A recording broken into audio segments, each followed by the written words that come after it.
nome do teu Filho, nosso Senhor Jesus Cristo. Amém, Senhor. Graça e paz, meus amados irmãos, boa noite a você que está aqui me ouvindo, boa noite a você também que está na transmissão, nos acompanhando.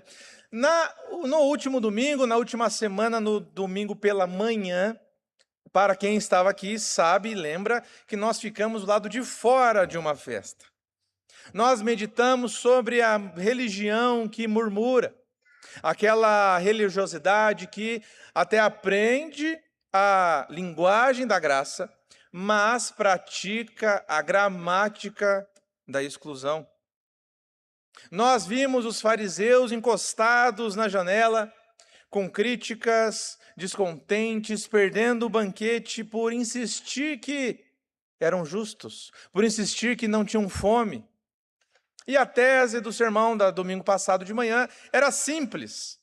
O murmurar daqueles homens vinha de uma teologia que já tinha perdido de vista a graça, mais do que um simples defeito ou um desvio de caráter.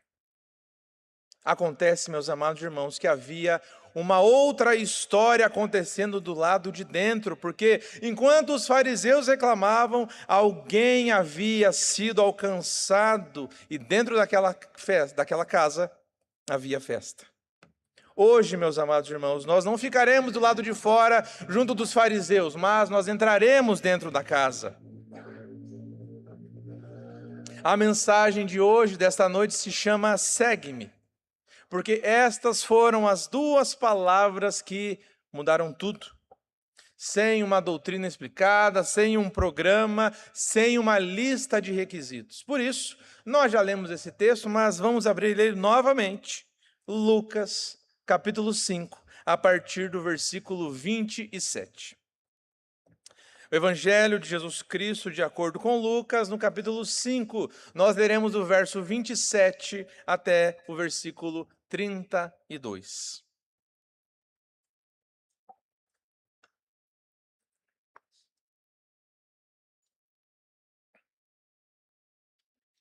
Lucas 5, do 27 ao 32, diz assim: Passadas estas coisas, saindo, viu um publicano chamado Levi assentado na coletoria e disse-lhe: Segue-me. Ele se levantou e, deixando tudo, o seguiu. Então lhe ofereceu Levi um grande banquete em sua casa, e numerosos publicanos e outros estavam com eles à mesa. Os fariseus e seus escribas murmuravam contra os discípulos de Jesus, perguntando: Por que comeis e bebeis com os publicanos e pecadores? Respondeu-lhes Jesus: Os sãos não precisam de médico, e sim os doentes. Não vim chamar justos, e sim pecadores ao arrependimento. Vamos orar mais uma vez. Senhor nosso Deus, nosso Pai, aqui está a sua palavra, e eu quero lhe pedir, Pai, que o Senhor fale conosco através dela. Não deixe, Pai, que os comichões nos nossos ouvidos venham fazer o seu trabalho hoje, mas que eles sejam impedidos pelo teu Santo Espírito. Que o nosso coração esteja aberto à sua palavra, Pai, que o Senhor possa, de acordo com a sua soberana vontade, corrigir aquilo que precisa ser corrigido. Consolar, Pai, se há alguma área que precisa de consolo, assim também como nos exortar. É em nome de Jesus que nós oramos, Pai. Amém. Queridos, hoje eu quero apresentar a vocês 3 substantivos neste texto que falam conosco. E o primeiro deles é um olhar inigualável. Na semana passada, nós olhamos para Levi de fora, como os fariseus. Olhamos para Levi como um publicano, como um traidor, como alguém impuro, como alguém corrupto por profissão. O que é verdade, tudo isso era verdade. Mas havia algo a mais acontecendo na alma daquele homem naquele momento. A gente lembra da história. Levi era um judeu em crise. E essa crise tinha 3 camadas, 3 nuances na sua vida. A primeira delas era uma crise de identidade, porque ele tinha trocado o nome de filho de Israel, de filho de Deus, por uma mesa de cobrança.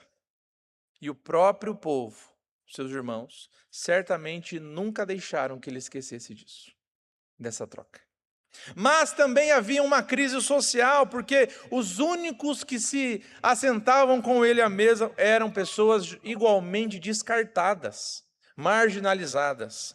E, por fim, uma crise espiritual mais funda, pior, mais severa do que as outras duas, porque o templo estava fechado para ele.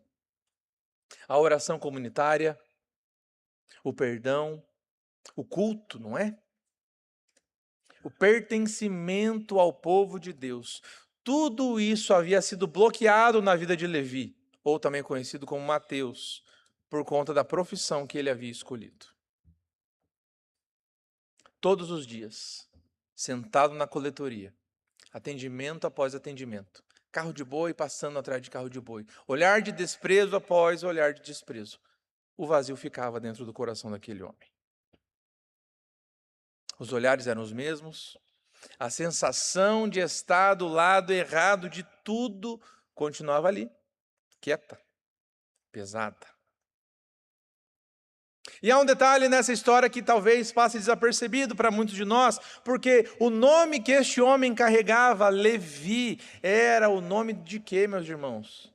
Uma das 12 tribos, e não só o nome das 12 tribos, mas era a tribo que dava origem aos levitas e aos sacerdotes.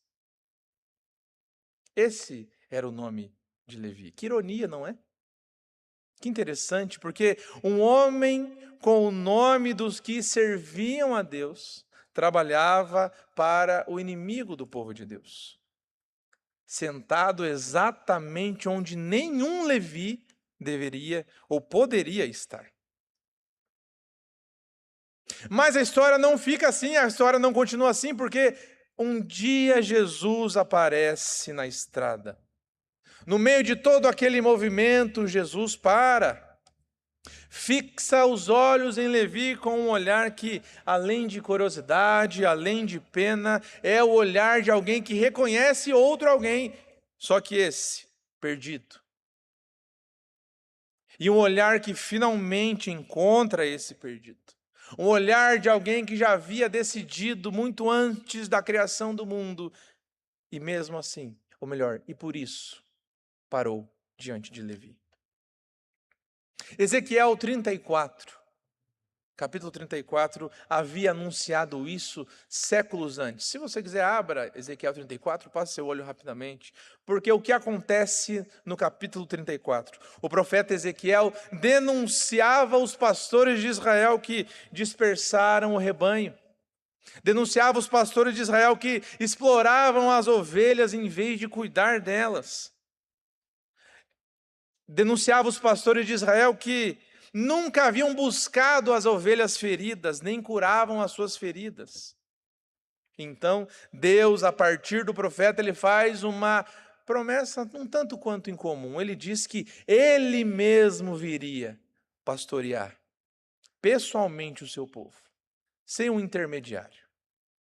Eu mesmo as buscarei. Está aí no texto, disse o Senhor. Queridos, quando Jesus para diante de Levi na estrada da Galileia, é essa promessa que ganha rosto. É essa promessa que vira, na verdade, um olhar.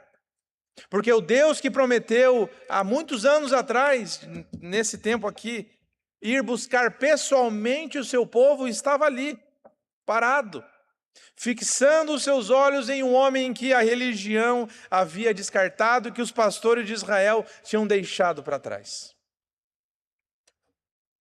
Onde os pastores humanos falharam, o verdadeiro pastor apareceu. Isso não é verdade para nós também hoje? Quando pastores humanos falham, o verdadeiro pastor aparece. Querido, Jesus viu o que a religião se recusava a ver. Jesus viu o que a cultura preferia ignorar e o que o próprio Levi provavelmente já tinha desistido de enxergar de si mesmo. Um homem com sede de sentido que precisava de médico. Um homem que carregava um nome muito maior do que a função que ele mesmo havia escolhido para si. Queridos, não há filosofia, não há sistema religioso, não há mindset capaz de produzir um olhar assim. Só um Deus que pode vir pessoalmente busca alguém desse tipo, com essa intenção e com essa precisão.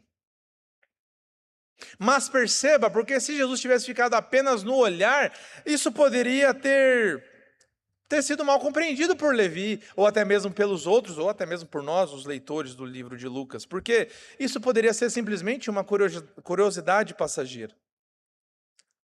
Assim como quando a gente está passando na rua e se foca em algum detalhe da paisagem, a gente fica um tempo olhando para aquilo, mas depois simplesmente o movimento da estrada nos toma e a gente continua andando.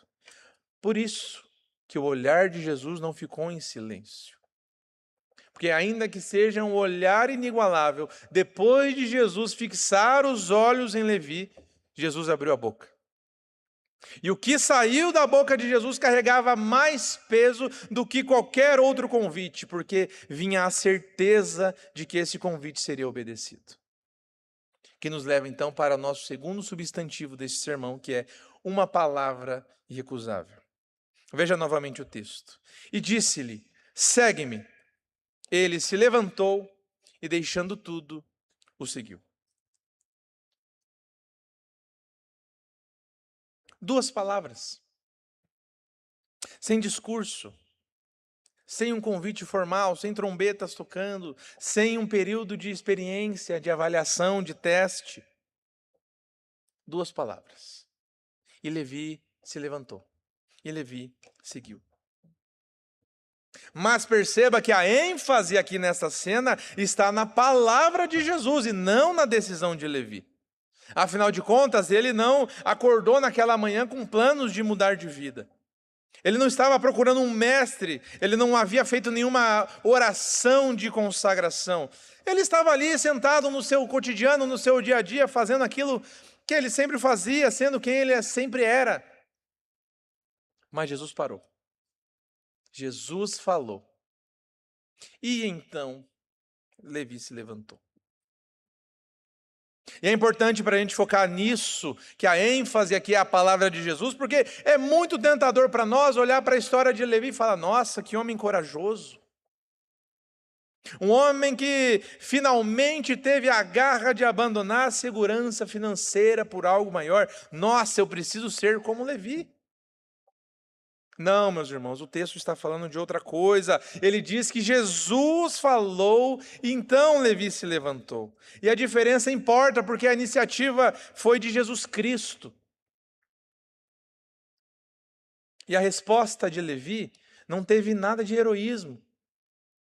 Teve, na verdade, uma obediência a algo que ele simplesmente não conseguiria resistir.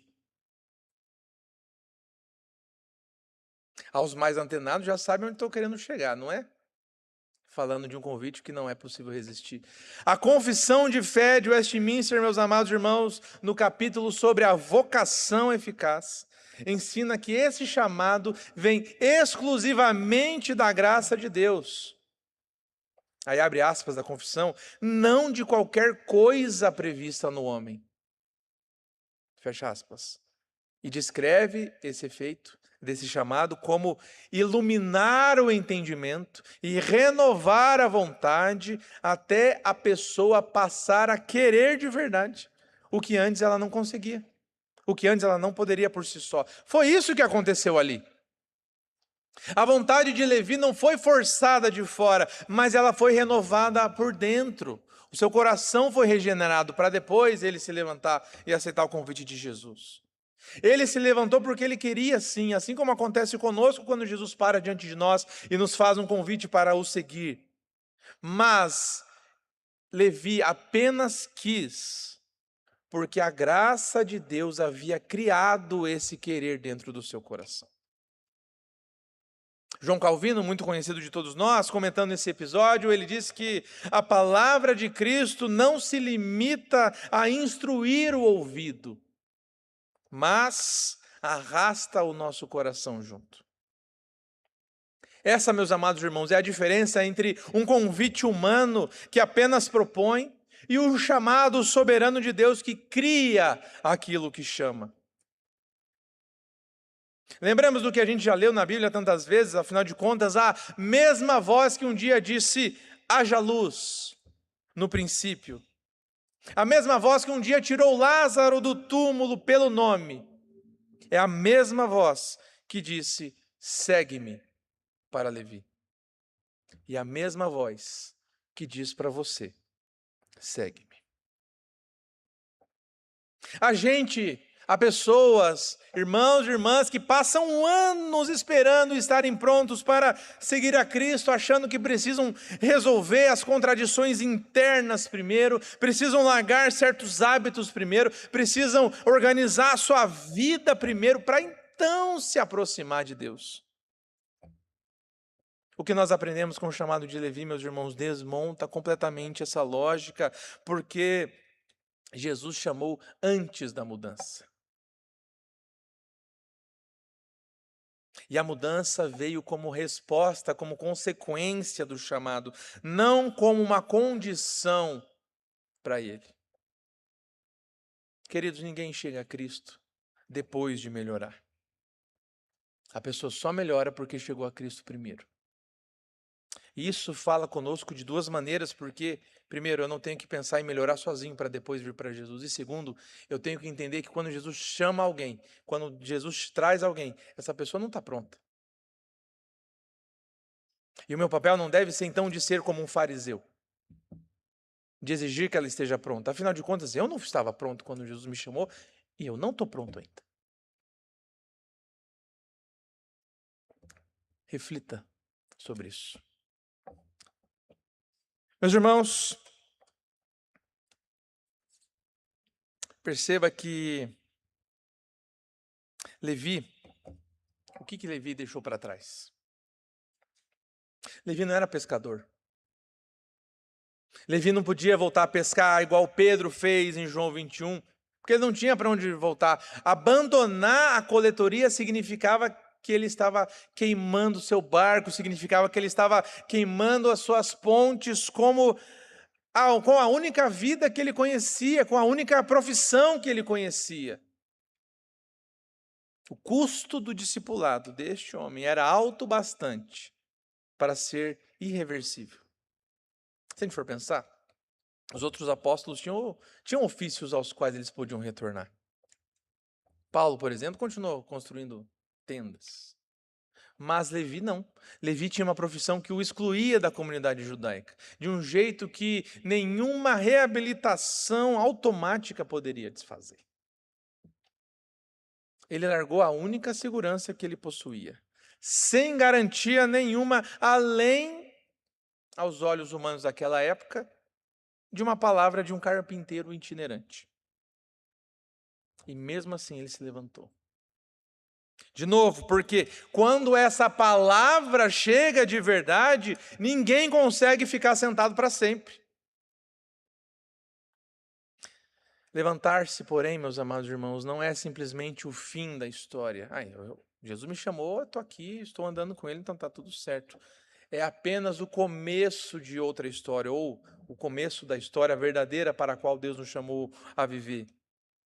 Toda palavra com a força para tirar um homem do lugar onde ele estava, carrega também a força de o colocar em movimento na direção de outras pessoas. Levi, ou se preferir Mateus, não ficou de pé e ficou ali parado, olhando para Jesus, saboreando a própria conversão sozinho. Ele se levantou e foi diretamente para casa atrás de gente. O que nos leva ao nosso terceiro e último substantivo, que é uma missão intransferível. Volte novamente seus olhos ao texto. Então lhe ofereceu Levi um grande banquete em sua casa, e numerosos publicanos e outros estavam com eles à mesa. A primeira coisa que Levi fez depois de ter sido chamado foi uma festa. Não foi ao templo para fazer um voto, não foi para casa processar sozinho naquilo que havia acontecido. Não, ele reuniu pessoas que ele conhecia, outros publicanos, outros descartados, outros que a sociedade religiosa haviam colocado na mesma prateleira que ele, e celebrou. Isso, meus irmãos, revela algo sobre como é que a graça funciona. Porque ao invés de recolhimento, ela produz festa. Ela abre as portas, ela abre as janelas, ela vai atrás de gente que ninguém mais convidaria. Mas por que Levi fez isso imediatamente, no mesmo dia, sem orientação nenhuma, sem nem treinamento? Jesus não tinha feito catecúmenos com ele ainda, e ele já tinha ido fazer a festa, evangelizar, falar do que Jesus tinha feito na vida dele para um monte de gente. A resposta, meus amados irmãos, está espalhada nos evangelhos. Eu não trouxe todos os exemplos, porque senão ia demorar muito, mas eu trouxe alguns aqui. Primeiro, o cego que Jesus curou no evangelho de João, no capítulo 9. Ele foi levado diante dos fariseus para explicar o que havia acontecido. Ele não tinha teologia. Ele não tinha exatamente uma resposta para as armadilhas religiosas que os fariseus eram muito bons em fazer. Mas ele disse uma coisa que nenhum argumento daqueles homens conseguiu refutar. Eu era cego e agora eu vejo. É isso que importa, galera. Eu era cego e agora eu vejo. Eu não sei explicar o que aconteceu, o que ele fez. Vocês que vão lá saber. Perguntem para ele o que ele fez, mas eu era cego e agora eu vejo. E isso, queridos, foi suficiente para dividir a cidade entre os que creram e os que não creram. E se fecharam ainda mais. Mas não temos apenas o exemplo do cego, porque nós temos o gadareno também, que foi liberto dos demônios e quis seguir a Jesus, mas Jesus disse assim: não, vai para sua casa, para os teus, e anuncia quanto o Senhor te fez, como teve misericórdia de ti. Aquele homem, meus irmãos, que havia outrora vivido nu entre os túmulos, aterrorizado e aterrorizando as outras pessoas, ferindo seu próprio corpo com pedras, ele voltou para a mesma casa, para a mesma terra que o havia expulsado. E o texto bíblico nos registra que aquela região toda ficou maravilhada com o testemunho daquele homem. Temos também a samaritana. Deixou o cântaro do poço, ela tinha ido pegar água, ela até esqueceu do que ela tinha de fazer, porque quando você encontra com Jesus, até as funções básicas da vida se tornam secundárias. Ela deixou o cântaro no poço e saiu correndo para contar para as pessoas que ela conheciam a sua história. Vinde ver um homem que me disse tudo quanto eu fiz. Foi um testemunho cru, não é? Sem muitas palavras, sem muito conteúdo, mas foi um testemunho de alguém que foi atropelada pela graça e ficou incapaz de ficar quieta. 3 histórias, 3 formas diferentes de transbordar. O cego falou porque ele foi provocado, né? Ele foi interrogado. O gadareno falou porque Jesus mandou, enviou ele para falar. E a samaritana falou porque ela simplesmente não conseguia se conter. E Levi abriu a sua casa porque parecia ser a regra. Quem é alcançado por Cristo vira de algum jeito em ponto de contato, ponto de encontro para quem ainda não foi alcançado por Cristo. Ninguém treinou nenhuma dessas 4 pessoas para testemunhar, porque a transformação do evangelho em si bastou e transbordou sozinha. Agora, meus amados irmãos, pensem na sua própria rede. Pense nas pessoas que você mesmo conhece, mas que talvez pessoas que não são exatamente apresentáveis para os nossos padrões de vida religiosa. Pessoas que talvez bebem demais, pessoas que têm uma vida meio bagunçada, pessoas que você fala assim, cara, essa pessoa está cheia de nó na vida. Pessoas que você hesitaria em trazer para a igreja, com medo do julgamento que viria depois. Este homem, tomado pela palavra de Jesus Cristo, não esperou, meus irmãos, ter amigos mais respeitáveis. Ele chamou os amigos que ele já tinha. E foi exatamente a presença destas pessoas ali à mesa que deixou claro quem que Jesus realmente era. Mas pense também em você, caso você esteja cansado. Às vezes o ministério vai ficando pesado, você serve na igreja e o seu tanque vai se esvaziando aos poucos, e tem dias que você serve mais por obrigação do que por amor. Acontece, eu sei que acontece. Este homem, tomado pela palavra de Jesus Cristo, queimou as pontes. Não havia opção de volta. E o que sustentou Levi, meus amados irmãos, foi o peso daquele olhar que tinha ele encontrado ele primeiro. Não foi determinação própria, não foi coragem, não foi perseverança, mas foi o olhar de Jesus Cristo para ele. O evangelista Lucas repete a imagem de banquete várias vezes ao longo do seu evangelho. Porque essa imagem de banquete, de estarmos à mesa, aponta para algo muito maior do que qualquer uma dessas outras cenas isoladas. Veja Lucas 14, a gente lembra desse texto, a gente lembra do que fala em Lucas 14. O dono da casa manda chamar os pobres, os aleijados, os cegos e os coxos, depois que os convidados de honra haviam recusado o convite. Em Lucas 15, o pai do filho pródigo mata o novilho gordo assim que o filho perdido volta para casa. E agora o banquete de Levi também é uma prévia do grande banquete do reino de Deus. E cada pessoa cansada, queridos, o cego, o gadareno, a samaritana, Levi, o Diego, você, vira uma extensão viva desse mesmo chamado. Meus irmãos, a missão de Jesus, melhor dizendo, é mais uma presença em movimento do que um programa fechado. A missão de Jesus é um médico que sai do consultório. A missão de Jesus é um pastor que vai ao campo atrás da ovelha perdida. A missão de Jesus é um pai que avista o filho ainda longe enquanto está no portão e sai correndo até o filho antes que ele chegue à porta. Quando Jesus Cristo faz isso com Levi, faz isso com Mateus, ele mostra como essa mesma missão continua com todo mundo que viesse depois, inclusive com quem está sentado aqui hoje. Porque a igreja, meus irmãos, é o veículo do evangelismo, é o veículo da missão e não o destino dela.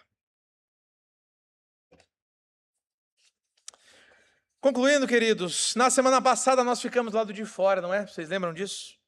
Os fariseus na janela, incapazes de entrar, porque a lei que eles guardavam com tanto zelo os proibia de pisar naquele chão. Porque ficar ao lado daquela gente faria com que eles fossem impuros também. Então, eles ficavam ali, do lado de fora, ouvindo o barulho de uma festa que, na opinião deles, não poderia existir. Hoje não, hoje a gente entra nessa história, a gente entra nessa festa. Inclusive, imagine essa cena. Abrindo mão, né, da poesia, abrindo mão de uma licença poética talvez, mas pensa. Uma fumaça de peixe assado subindo entre as vozes, taças com vinho provavelmente passando de mão em mão, poeira da estrada ainda grudada nos dedos, na unha, na veste. Risadas altas demais para os ouvidos religiosos que estavam na janela. Homens que a sinagoga considerava indesejáveis. Essa cena. Estes homens estavam sentados agora no lugar de honra, porque o anfitrião é publicano e os únicos amigos que ele tem são como ele. E no meio disso tudo, creio eu, reclinado à mesa como todos os outros, como os outros convidados, estava quem? O Filho de Deus. Ele não estava lá para inspecionar a festa, afinal ele tinha causado a festa, mas ele veio participar dessa festa. De novo, o grande anfitrião, no fim das contas, ainda que a casa fosse de Mateus, era Jesus. Os fariseus ainda estão do lado de fora, afinal de contas, alguns hábitos não mudam de uma semana para outra, não é verdade, meus irmãos? E estes fazem a pergunta que a religião que murmura sempre faz quando a graça vai longe demais. Por que comeis e bebeis com os publicanos e com os pecadores? E Jesus responde, embora fale com eles, a resposta atravessa a sala inteira e chega a cada Levi, que ainda está sentado numa coletoria, em algum canto da própria vida, sem certeza se merece um lugar à mesa. A resposta é: os sãos não precisam de médico, e sim os doentes. Não vim chamar os justos, e sim pecadores ao arrependimento. Ouça isso de novo, devagar. Não vim chamar justos.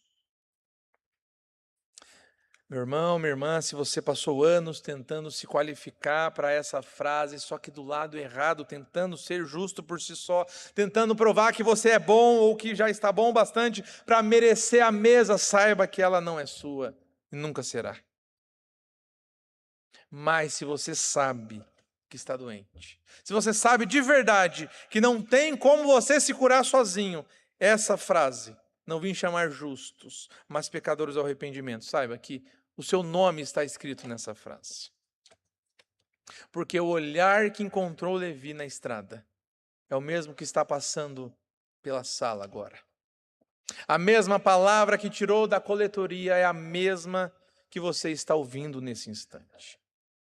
A missão que mandou abrir as portas da própria casa é a mesma que vai te mandar daqui a pouquinho, quando acabar o culto, de volta para a sua semana, de volta para a sua escola, para a sua faculdade, para o seu trabalho.